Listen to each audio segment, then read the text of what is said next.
Hey, what's going on, everybody? This your boy B Mims, and I'm back with BrickHouseTalk.com, and we got a very special guest in the studio today. We here with singer and songwriter Nicky DePaola. Nicky, how you doing? Fine, thank you. So the people out there know, if you wouldn't mind, I know you're a very modest individual and everything, but if you can just kind of get into a little bit of your accomplishments, your accolades, just a little bit of your resume so they can understand who you are, where you're from, and what you've done up until this point. Well, I've been blessed in many ways in my life. I was an athlete in high school, Pittsburg High School, Okay. 1980 North Coast champion football. I was wide receiver, and I'm in the top 10 all-time Pittsburgh High track. I ran the 100 meters and 200 meters, and very blessed with some wings on my feet. So I use the same kind of persona as far as being an entertainer, to just having that confidence and knowing what you got. Like Muhammad Ali, one of my heroes. Just, if it ain't bragging, if you do it, right? There you go. There you go. You can back it up. You can talk the talk, but you got to walk the walk, and it seems like that's something you're able to do on the football field, on the track field, and then you've transitioned that over into the music genre. Absolutely. The confidence is everything, because if I had the confidence now, I'll be 50 my next birthday, actually. I know I don't look it, but, you know, if I had that Let me just... 50, y'all, looking good. Yeah, it came by fast, but I didn't have the confidence as a teenager. I mean, I ran 9.5 and 100 yards. That's third all-time at Pittsburgh. Oh, wow. I ran against... quick. Yeah, it still hangs. 30 years later, that's why I see the state meet. The guys running 9.5, 20.8. I ran 220. Okay.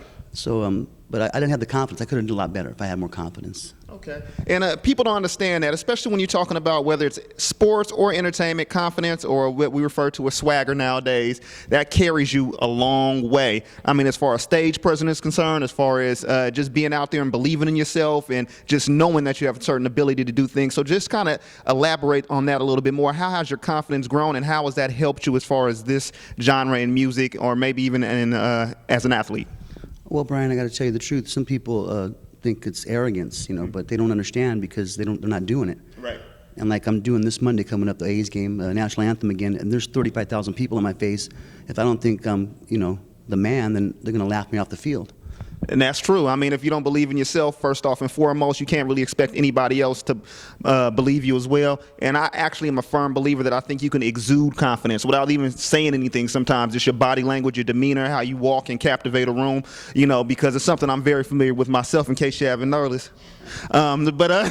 Just to get a little bit off into the whole music background and music genre, just tell me how you actually got started with that. Like, what inspired you to pursue music? When did you first kind of realize, hey, this is something that I want to do as far as a profession is concerned?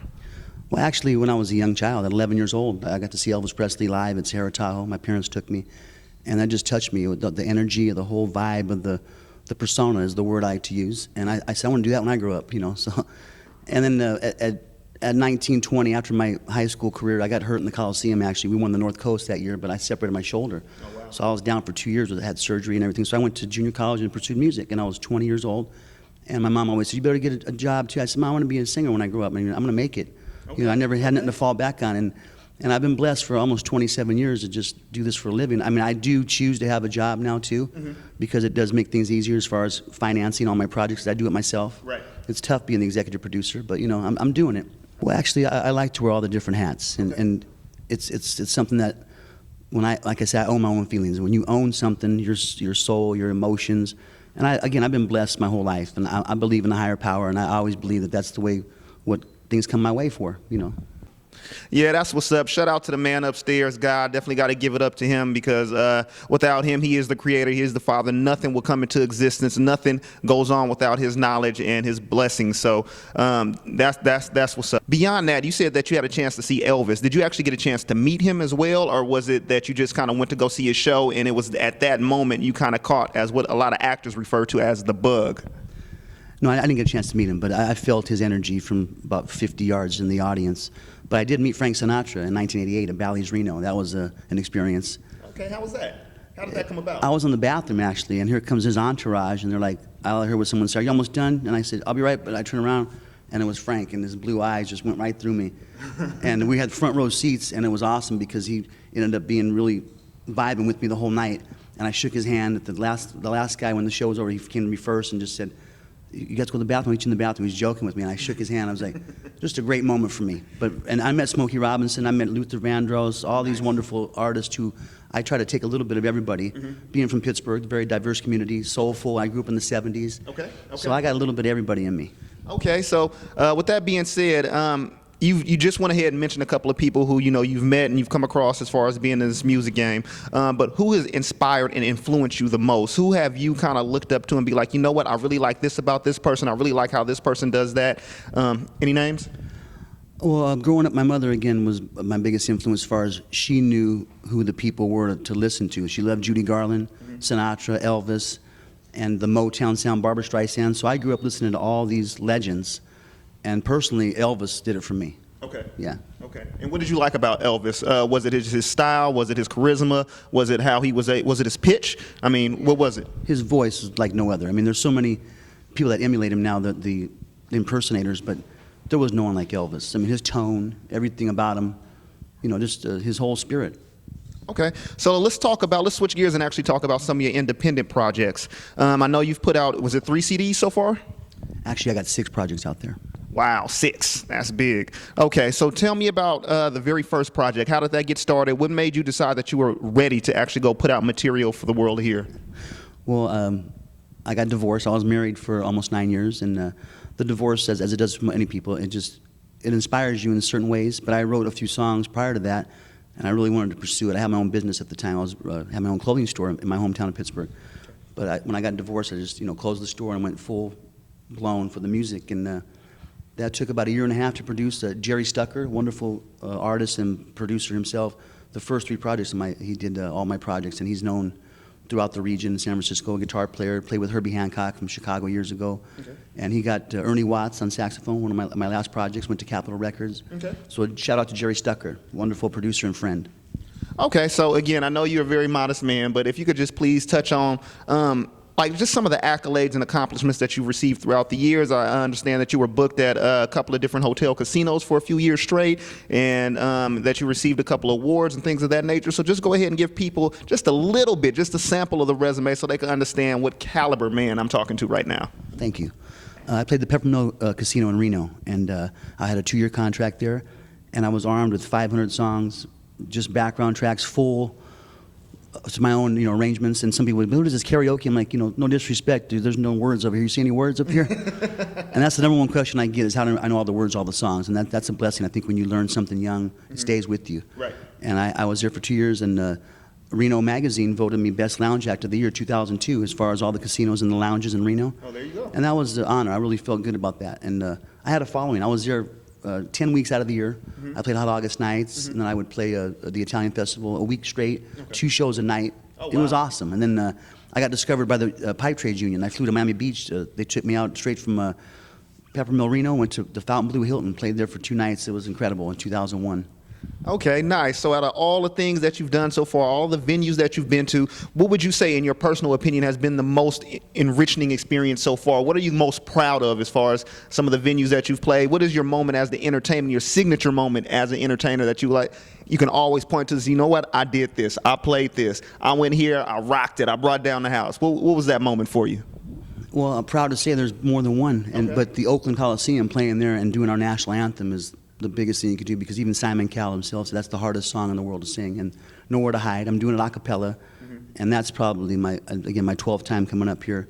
That's my number one, because when I'm out there for that 3 minutes, everybody, these famous athletes and everybody, they're listening to Nicky DePaola for those 3 minutes. Okay. So that's my proudest moment. Nice. So I read that you kind of used to entertain your friends with your singing. Is that right? Always. I still do, actually. Okay, so I want you to entertain our audience just a little bit. Just give them a little sample of something that you, I don't know, that's resides in your heart, that you like to sing, that you feel that you're really comfortable with. So I do a lot of songs from Sinatra to Elvis to the 70s, of course, and I've been told that I have a tone like Daryl Hall, who's one of my heroes musically too.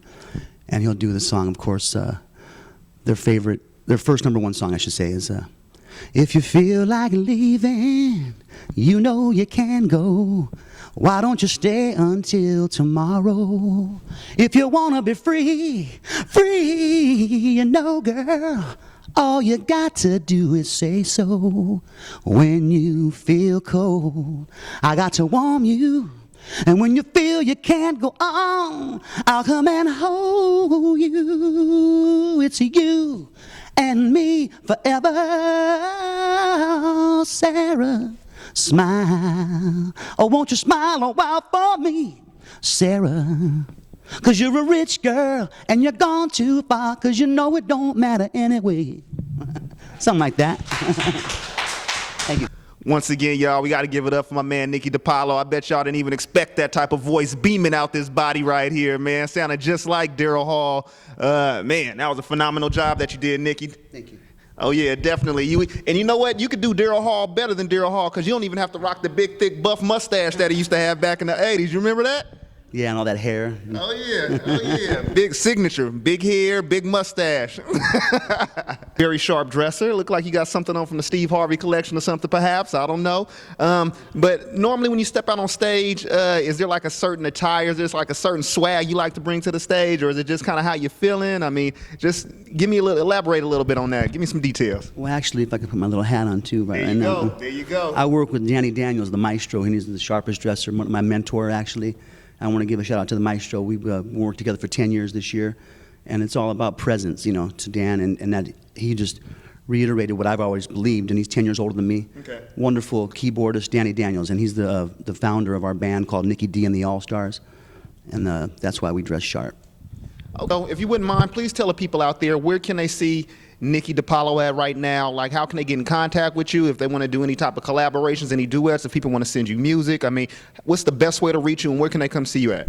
Well, actually, people just Google my name. I have a lot of stuff out there, and it's Nicky, and my last name is Depaola. And if you Google my name, there's so much footage of me, and I'm on YouTube, Facebook. I don't have a personal website anymore because I just found it really wasn't working for me with the Facebook era now. Okay. But I always let people know where I'm playing. I play a lot of clubs all over the Bay Area, and I'm doing a gig tonight actually in San Ramon called Clementine's. We play there twice a month. We play the beautiful Sonoma Letson Hotel. Okay. That's twice a month also. And we do a lot of things as a duo, me and Danny Daniels. But we also have a trio, and we have our 9-piece band. Whatever the venue calls for, we're going to be doing the Pittsburg, California Theater, the reopening. It's like 90 years old, this theater. We're going to be the grand opening there. And also, if I may mention real quick, I was just nominated to be in the Hall of Fame for the Arts Entertainment Hall of Fame in Pittsburgh, my hometown. Nice. And thank you. That was a big honor. And the great Ron McDowell, I don't know if you know Ron McDowell, the artist who painted for Michael Jackson. He's from my hometown, Pittsburgh. He painted this beautiful mural of all of us, and I'm on there, and it's just a touching. I'm really proud of that. Nice tribute. Yeah. Real quick before we let you go, is there any artists out there, kind of like any type of newer artists out there right now that kind of caught your eye, caught your ear, that you kind of say, you know what, this guy's pretty good. I really like what he's doing.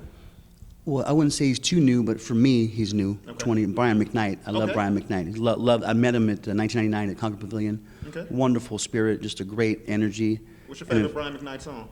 Of course, I love a few of his tunes, but is First time I looked into your eyes, I saw heaven. Oh, I saw it too. That song. The love. I forgot the title. I can't think right now. It's okay. It's okay. I'm sure they all know what you mean.